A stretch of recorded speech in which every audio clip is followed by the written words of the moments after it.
Notoriously, real estate has attracted people who don't want to work, right? Would you agree? Like, for many of us, the reason we got into real estate is because we bought or sold a home, we saw the agent put a sign in the yard and said, well, they didn't do anything, and look at that commission they got. And we thought, well, we can get in here, we can work part-time, we can sell a few houses a year, make some extra money, and we won't really have to work, because it's not that hard, we just put a sign in the yard and sell real estate, right? Like, did any of you honestly, if you're really telling the truth, is that how you got into real estate? Right? So it's very different. I know for me, I got into real estate because my husband was in the mortgage business, and interest rates had dropped to an all-time low of 8%. Anybody remember those days? And we thought they were never going to get any lower, right? And so I decided I was going to do loans for about a year and do refis.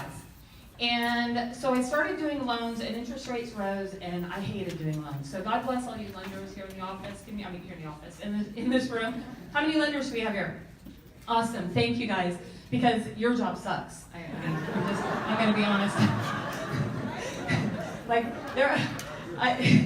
With all due respect, I don't want to do your job. So I did loans for about a year, and then I said, I'm not going to do loans anymore. We were expecting our third son, Jonathan, and I decided to go work part-time as an assistant for Luigi. Where's Luigi? There's my friend Luigi. So I went to work for Luigi, and he might fill me for this, but you go into his office, and it was chaos. Anybody else an ADD type person in here? His office was chaos. He was trying to figure out, we'd just gotten computers in real estate, so he wanted me to set up his top producer program back in the day. And I learned how to do top producer, learn technology, and I used to ride around with Luigi. And what kind of car did you have, Luigi? It was a big old Lincoln town car. And we'd cruise around town, and he would give me all of his wisdom while we were cruising around. I ended up selling 18 houses in my first 6 months and thought, I think I like this deal, right?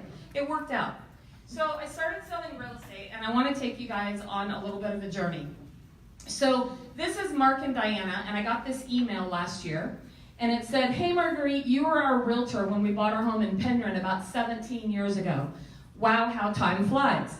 I continue to think about you every month because of those damn annoying newsletters. Don't stop sending them, I read every one. Well, life is what it is, and it's time to sell my mom's house. Are you interested? I think I'm interested. I think I'm all right.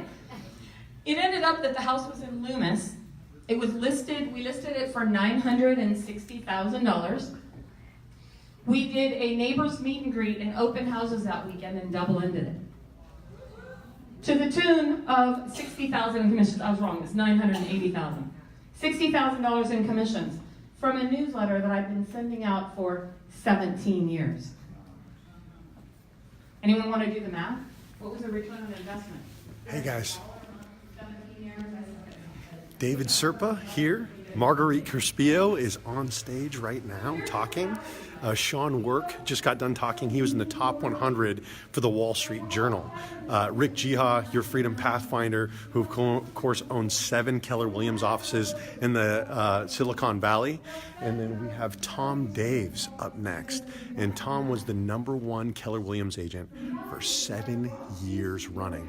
He sold over 7,000 homes. So I hope that everybody that wanted to get down here is here. Everybody else, you're going to have to wait for another one. So this is 7,000 transactions right here. The person speaking on stage, 4,000 or 3,000. And then Brink Gove, who's on last, has sold 4,000 homes. This has been an absolutely incredible event. Standing room only here at the Placer County Association of Realtors.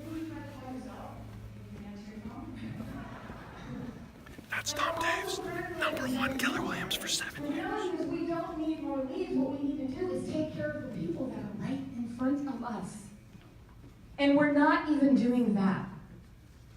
How many of you does this picture look familiar? I'm trying to add more friends. And you got all these people waiting behind you who want to be your friends, and you're not paying attention to them. You know, Rick talked a lot this morning about really being present and being in the moment. And a big part of what we do is important to be present. I can't tell you how many times I've seen people who have had people around them raise their hand that want to buy or sell, and they're like, oh wait, I gotta go check out my internet leads. Hold on, I got a Zillow call. Just a minute. I'm figuring out my Facebook page, and I'm trying to get my website set up. Instead of taking care of the people that are right in front of you. Just for the record, websites are dead. For the most part. People don't go to websites anymore. Hardly any at all.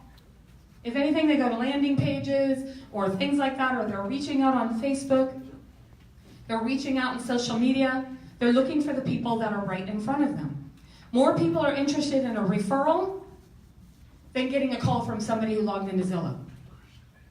That's who they want to get information from. So are you spending more time looking at FaceTime instead of looking at the faces in front of you?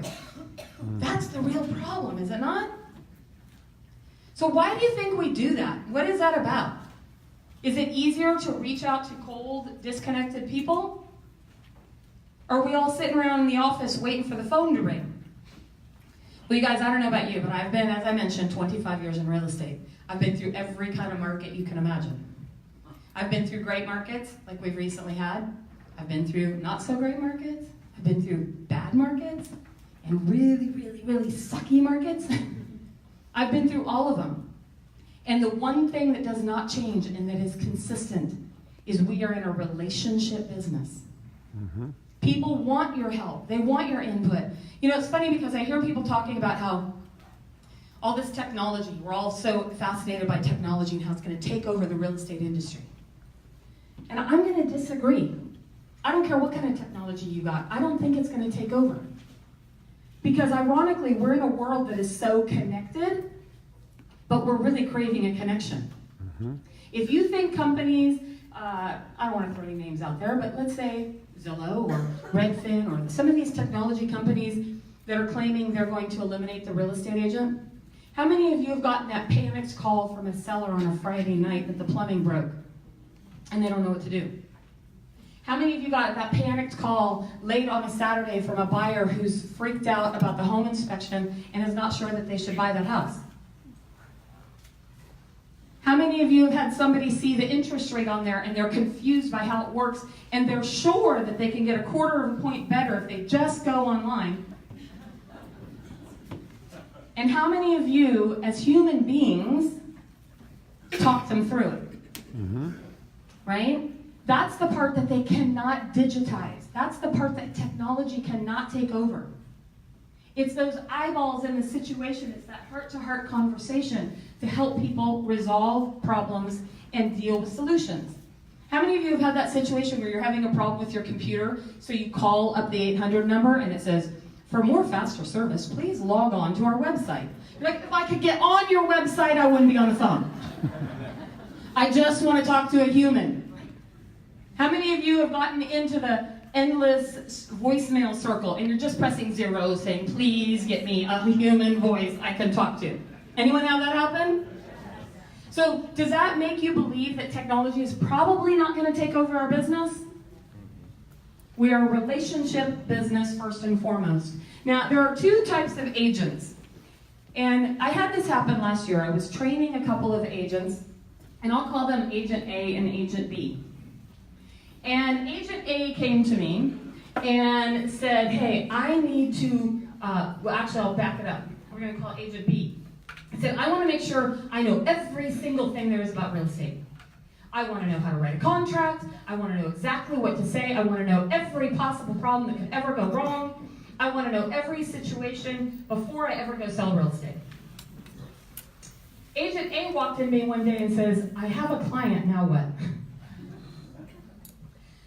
90 days later, the one who said I have a client, now what, had closed 3 transactions. 1 year later, the other one had not closed a thing.